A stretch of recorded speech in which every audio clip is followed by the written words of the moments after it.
Let's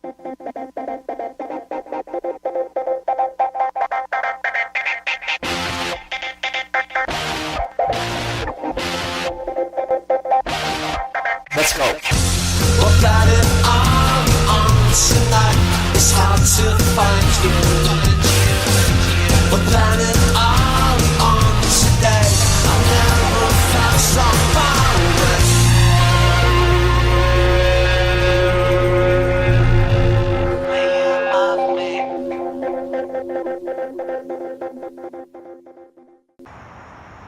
So welcome to the next episode of Galaxy Pirate Radio. As you can see, we are still in our lovely, lovely park, wearing our same lovely, lovely shirts and pants and everything else, being stalked by crows and squirrels. I am your host, Davey Beauchamp. I am joined by my two co-hosts, Angela Pritchett and Drew Meyer. Yes, and if you want a little bit of explanation why Drew's doing a bit more of the talking than normal, and why I keep vanishing from the episode, hopefully I won't vanish this time. I broke a molar, and I'm in lots and lots of pain, and I had to retrieve more water, because water seems to be helping the pain. But we are talking about, I know you want to say the title. Dinosaurs on a Spaceship. Say it a little louder. Dinosaurs on a Spaceship! It was a great episode, and I'm going to let Drew do more of the talking now, because I'm in a lot of pain. But I'll say this, you're going to ask what we liked about it. The opening shots, where they gave me not just one, but two of my favorite dinosaurs of all time. It's the one I love. I have tons and tons of forms and durations. And he tried to spoil this. I was getting text messages. I was not trying to spoil it, but it was Ankylosauruses, or as the proper term is, Ankylosauruses. I absolutely adore that dinosaur, and it was so exciting that they would choose that as the opening dinosaur, and I was like, Rah! With my T-Rex arms and everything. Jazz hands. Yes, exactly. Okay. Whew. That was painful. Right. So we have, before we even get to that opening shot, we have another opening shot that takes place in 1334 BC with the Doctor having just saved Egypt from a weapon-clad robotic locust swarm. And he is getting macked on pretty heavily by Queen Nefertiti. Yes. Played by, I think, Rhiannon Steele. She did a damn good job. She did a damn good job. Look, if nothing else, the acting in both of these episodes have been very solid. Whatever other logistical complaints I may have, and I have them, but the acting is not one of them, for the most part. Actually, one of the main things I was looking forward to most for this episode was a problem. We'll get to that. But so we have two new companions. We've got Queen Nefertiti, which is awesome because I really feel like it accomplished something what I wanted at the end of season 5. That very last line. Hello. Yes, you've got a rogue Egyptian goddess on the Orient Express. We'll be right there. And you know, just like, ooh, wait, no. Oh. Yeah, I agree. I still want that episode, Moffat. I want that episode. Oh, it's. If you search the internet, someone has already written it. I'm sure we'll never see it in film, but. Yeah, but still, I want Moffat to write that episode. So we get the Doctor and his two new companions. So let's just talk about his two new companions for a second. I don't say this. I will give them credit as being companions. Absolutely. Because I'm very much against Nixon being a companion. I do not believe it. He is not a companion. But these two were definitely companions. Definitely companions. Yeah. Or if you want to be more specific, part of the gang. He has a gang now. I've never had a gang before. Luckily, he didn't say gangs are cool, because they're not. And honestly, sadly, if you actually go back to like Pertwee, I would say he pretty much had a gang back then, with the Brigadier, Sergeant Bennon. No. Davison had a gang. I'm sorry, but you don't really. And actually, Hartnell had a gang, because you got 4 people. Yeah. I mean, but there were 5 at one point in time on the TARDIS. Yeah. The Spice Girls, as that internet meme went on. Anyway. Yeah. Okay, so Nefertiti, kind of awesome, right? Mm-hmm. Yeah. John Riddell. So far, I looked him up, tried to find out some information. I did the same thing. Doesn't exist. No, he doesn't. Totally made up. I have a problem with one aspect of the character, and that's I actually don't believe that the Doctor would have would be friends with a big game hunter. I think that actually kind of runs counter to the Doctor's personality. I think it depends on which Doctor you're talking about. I could definitely see Pertwee. But this one recognizes Smith as being that Doctor, so he doesn't mention changing. We don't know how long they've been friends, Right. But it's not the first time they've met, and he immediately looks at the ship and goes, "Ooh, I know exactly who should call for this. A big game hunter." Now, admittedly, it's Rupert Graves, and I think Rupert Graves is probably the sexiest male companion that has been on the ship of the new series, and I'm including John Barrowman in that. I am. We have different strokes. And I'll say this, John Barrowman, damn good handshake and very personable. I'm glad you followed different strokes with damn good handshake. Okay, Rupert Graves from Sherlock as Lestrade. So it is another Oh Moffat. shit! Or as we like to say on the show, beep, censoring noise. Yeah, no, it just hit me. I didn't make the Poor- connection until now. Yeah, so we got a Sherlock character. Yeah. So that's cool. That's nice. That definitely. So right now that's one British, big British franchise we have a character from. Right. Yeah. Oh no, two. There are Yeah, two in this. we There's have- three. If you Brianna Steele, I believe that's her name. She's been in tons of other shows. Though the BBC pool, talent pool. I'm not saying it's small because of course British television has some amazing actors, but you can tell that a lot of people have been on a lot of shows. Yeah. That being said, I feel there's a Firefly reference in this episode. I know, you're looking at me, and I feel like this might be a stretch. You tell me if I'm feeling a stretch. So in Firefly, and not Serenity, in Firefly, two languages are spoken throughout our galaxy, and that is English and Chinese, Chinese being the dominant form. Well, we're about the same date, more or less, in that timeline, and instead of having the Chinese being the world power, the second most populous group on Earth, India, seems to be in charge. And I don't know if that could have just been totally random, or I honestly I think it's totally random because I actually when I saw the IRS or INA. yeah, I actually had to go back to make sure it wasn't the same group that where we first had the Brigadier's ancestor in it. Because we've seen space organizations before. Oh sure. It wasn't the same because I would have been like, damn Moffat, you're really doing it this time. Pulling out some really cool stuff out of the past. I thought it was Unit at first. I will say before I looked down at the floor, I said, "Oh, Unit!" So I know. They made it, it might have been heading towards India, and that's the reason why the Indian space agency were the ones that were dealing with the situation. Was it? It must be the ISA. Was it ISA, the Indian Space Administration? Yeah. Yeah. So I just think it might have been that was just the way that the thing was heading. Well, it's a brown coat. I want to draw that connection. So Henry sees a lecture under every rock. So that's me. Okay. It's okay. The show back. Anyway, so all right. So we get to see dinosaurs. Yay! And so this is, I think, the third time we get to see dinosaurs on a Doctor Who program. First time not being Invasion of the Dinosaurs, actually. I think the first time was Doctor Who and the Silurians, because the Silurians kept the T-Rex in the very first episode. Obviously, old Who with John Pertwee, and then, of course, Invasion of the Dinosaurs, which I know you guys With hand love. puppets! Look out! And Hey, it's a claymation! pterodactyl! Yeah. Yeah. So, that was fun. Yes. I think we scared off the squirrels and the crows with that one. Cool. They deserve to be scared. Yes. So there's that. Good dinos. Steggy. I will say that I may have dressed up as Doctor Who on Monday at my work and ridden the Triceratops and taken pictures. So there's I that. want to see these pictures. They're terrible pictures. They are just absolutely terrible pictures. That being said, weapon-bearing giant locust attack. I think that's what you said. Rory's dad. Rory's dad. Okay, Rory's dad. So this is the first time we see Rory's dad, or is it?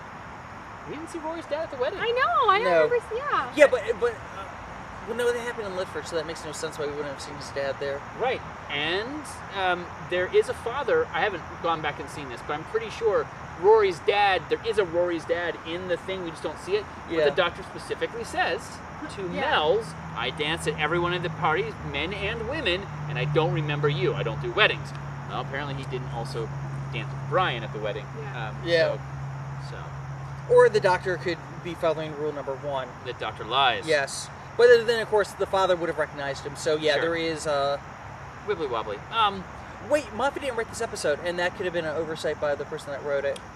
Well, keep in mind that Moffat, as script editor, is going to look at that. And it was written by Chris Chibnall, who has written several other episodes, including Cold Blood and Hungry Earth. So he is a Silurian fan. With that, of course, spoilers, right? You get that. Yeah, his dad, big fan. We get another Harry Potter actor in Doctor Another Harry Who. Potter actor. Oh, And he's going to be... Oh, did you just realize? Both dads are Harry Potter actors. And Rory's dad's going to come back for episode 4. He's going to be in episode 4. The Power of 3? Yep. Really? It's originally called Cubed. Yes. So... And that's also the only episode we have not seen any footage from yet. And I'm wondering if it's an FX heavy episode. Yeah. And But maybe- yes, he is listed as, and they've said he's going to be back for one more episode, and it's not next episode, it's not Angel's episode, he's listed as the Power 3 for on Interesting. That's I did not bother looking that up. That's very IMDb. cool. It is. Well, good, because I really liked him. I really dug how quickly you get a much better sense of Rory as a character. I want to jump back to Asylum of the Daleks just very briefly. There's a moment in Asylum of the Daleks where Rory is in this dark area. It's dripping water. It's kind of some green stuff falls on his face, which they never explain, by the way. Yeah. I'm sure it's in the deleted sequences. And Rory pulls out a flashlight. Yeah. All right. Where did the flashlight come from? Does he just carry? Who carries around a torch like that? Okay, well, obviously his father does because his father has a trowel. Yeah. So that's very cool. And he makes a comment. It's all about pockets with his family. Yeah. Cool. Where's the vest? Rory first season vest. Thought that was really neat. Good actor. Good actor. The introduction of the character, very good. So, all right. Anything that's other than The Dinosaurs? doctor calls him, Oh, but at the Father end, Pond or whatever. he calls He's like, on "Why this is Mr. Pond. Pond?" That was brilliant. There was a moment with Amy and Rory and Brian, where you get some Amy sucking up to the in-law, which I thought was that's very great. sweet, because she is kind of mean in that way. But there was a moment, and I didn't catch it until I listened to it, but didn't hear it. I turned my head down for a moment when the TARDIS first starts to materialize around them. Amy says, "I'm going to kill him." Yeah. But she doesn't say that. She says, "I'm going to kill him." What's the difference? When I saw it, it seems like she's angry. Yeah. But she wasn't angry. No. I feel like she's actually quite excited at this moment that the doctor is suddenly back. But one thing I noticed, if you look at the end of the episode, she was very happy to be leaving and saying, "Don't come back for a while." Ah, well, that's true. Yeah, I mean, she really does, because I think she's starting to enjoy married life. Married life a little bit, yeah. Well, we get Because that. because also the doctor looks heartbroken when she says that. He's kind of he's all excited about the next adventure, but she's like, "No, take us home and give us some time, a couple of months." And his face was just heartbroken. It's like his favorite pets don't want to play with him anymore. Well, they're not pets; they're pawns. There's Wait. Nefertiti and Pawns or ponds? Ponds. They are pawns. Intricate grid system. No, sorry, that's something different. Well, we get that wonderful line. No, they're just people. They're not pawns. Yeah. Talking about the companions. There's some wonderful companion moments in this. Yeah. Amy trying to high five Nefertiti, and her Oh. calling her Rory's queen.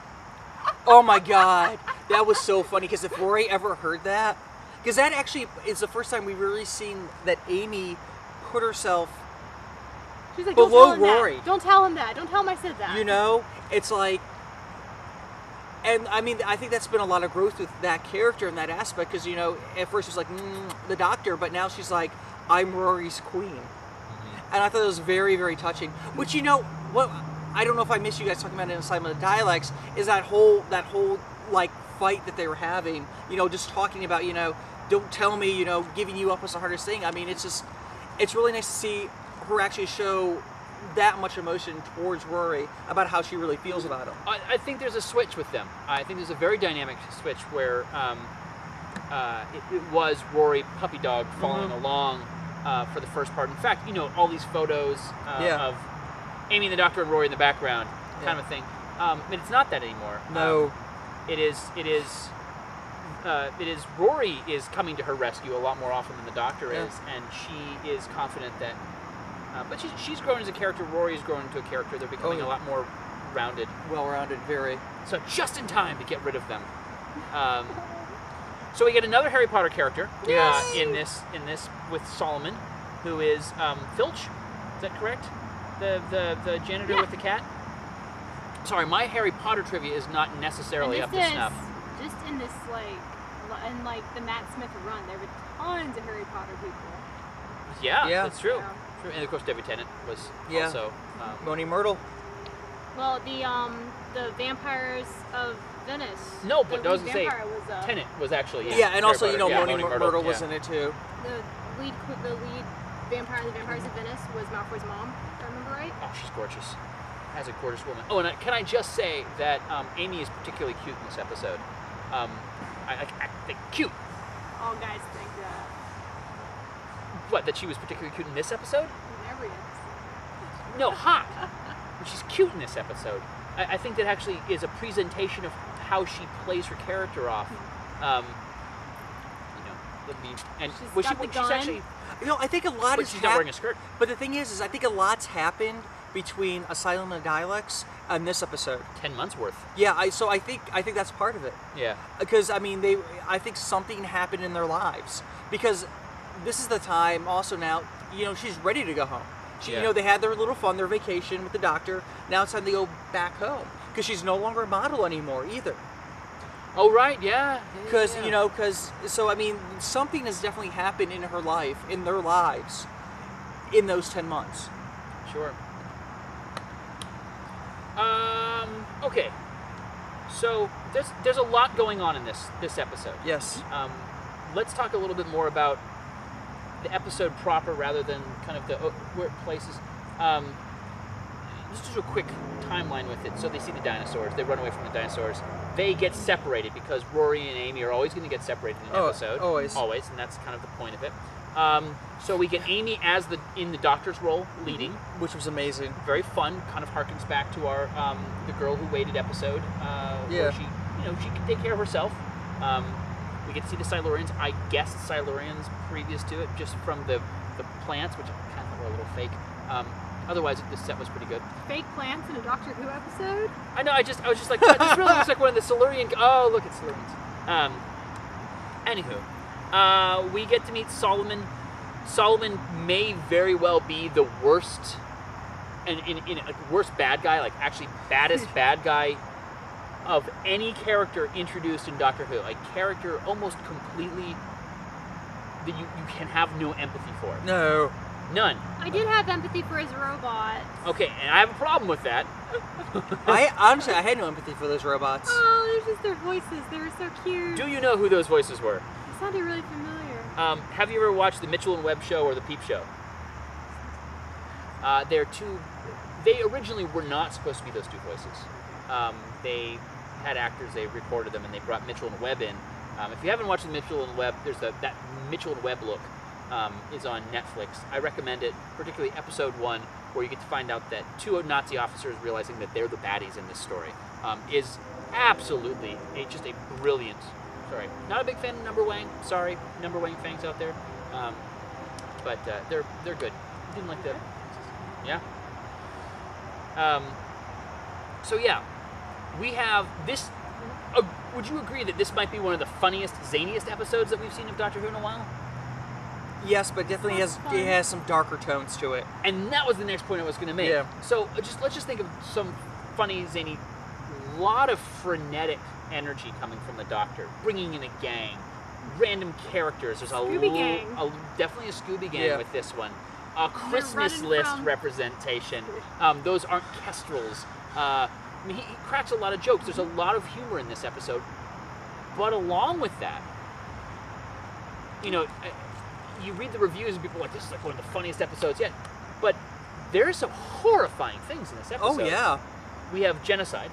Yeah, oh, yeah. We have murdering of a sentimental and friendly creature. Yeah. An out-and-out rape reference. Yeah. Which is, to my knowledge, maybe not anything we've seen in Doctor Who previous to. And murder. And Murder by the lead character. oh well, yeah, that was yeah. So, did I like the episode? Yes, I did. But yeah, that I want to talk about that later. Can we save that to last? Because I feel like that is going to make me want to hit the camera. Special effects. I love the dinosaurs. Oh my I think those dinosaur effects were phenomenal. And That's they where were the money went hand-puppets. in this episode. They really did, and I think because we had essentially, not counting the Christmas episode, almost 11 months between episodes. Yeah. It feels like they said, listen, we've given you all this money for a season, but if you only give us a half season, you can use some of that money to beef up the effects. I think BBC understands that Doctor Who is not going anywhere for probably another 26 seasons. And they're going to start throwing some... It's not going to last that long, but... Honestly, I don't know. I don't know. It might. And knowing that Matt Smith has signed on for at least another 2 years. Which is really interesting. Yeah. Yeah, we're probably going to want to go a little faster. The battery life. The problem with filming outside is... No electricity. So let's. So yeah, I mean, we had a lot of dark stuff in here. Yeah. I was very upset with the dinosaur killing. I was very sad. sad, Because that sticky. was really brutal. Yeah. I mean, it was really brutal. What made you not like that character? That bad guy. The robots? Yeah, and the guy Oh, yeah. told him to freaking. Oh, yeah. At that point in time, I don't think we had any sympathy for Solomon. Yeah. I mean, like, he shot Rory's dad. He Yeah. shot a dinosaur. He killed all the Silurians. Yeah. Okay, if we're gonna wrap this up, do you think he deserved to die? Not how he died, just do you think he deserved to die? As an audience, were you rooting for him to die? Actually, yeah. Yeah. I Angela? was rooting for something bad to happen, not necessarily death. Okay. But something bad. Do you like the fact that the Doctor essentially cold-blooded murdered him? Very Troutman-like. Very Troutman-like. Ooh, now I'm needing a reference here. Just, I mean, after watching everything that I've seen of Troutman and listening to some of the Lost episodes, and I think it's really key, those Lost episodes, it felt like a very Troutman thing to do. I mean, this guy has already caused genocide, which Yeah. the Doctor doesn't like. He watched him kill the dinosaur. He watched him injure his companion. I mean, the guy just, in the Doctor's eyes, the dude was not redeemable. And he wasn't going to give him the chance. Do you think this might be indicative of something we're going to see a change that might be permanent in the Doctor? I'll tell you something. It felt a little like the Wrath of David Tennant. David Tennant has those moments where he is the Doctor who some people are not beyond. Like, he is going to stuff that guy in a scarecrow suit for all eternity, or throw him in a black hole, or stick him in a mirror universe kind of thing. Yeah. No, I was like, that didn't shock me at all. I was kind of like, I'm okay with this. Yeah, I wasn't because Matt, I didn't feel. Now, if this propels the Doctor's character move maybe towards the Veil Yard, Yeah. sorry, but I hope not. But well, maybe if they move it and it makes it part of the character development, I'm okay with it. It will be in retrospect, but I had a conversation with somebody who felt that I needed a Doctor Who intervention. Posted as such on Facebook. And if you're friends with me on Facebook, you're going to get a lot of Doctor Who likes and shares.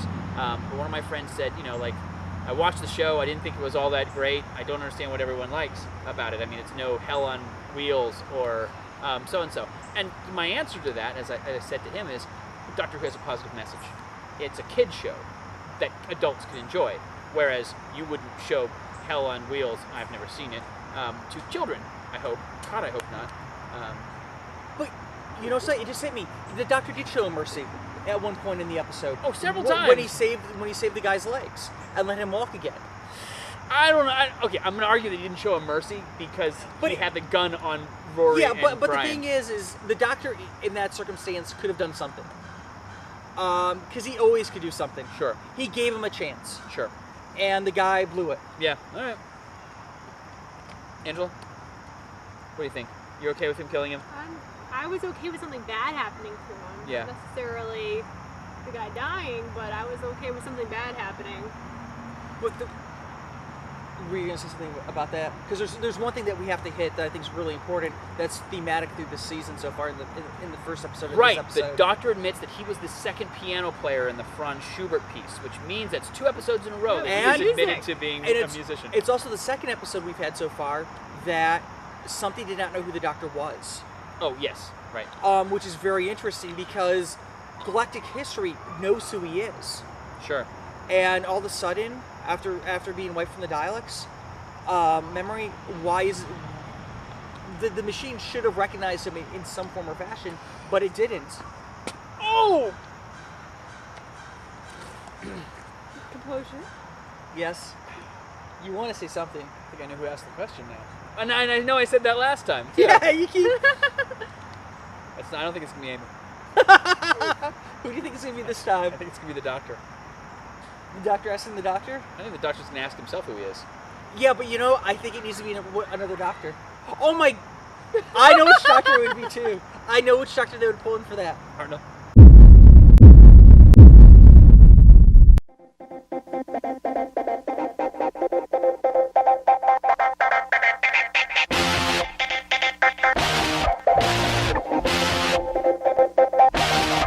Let's go.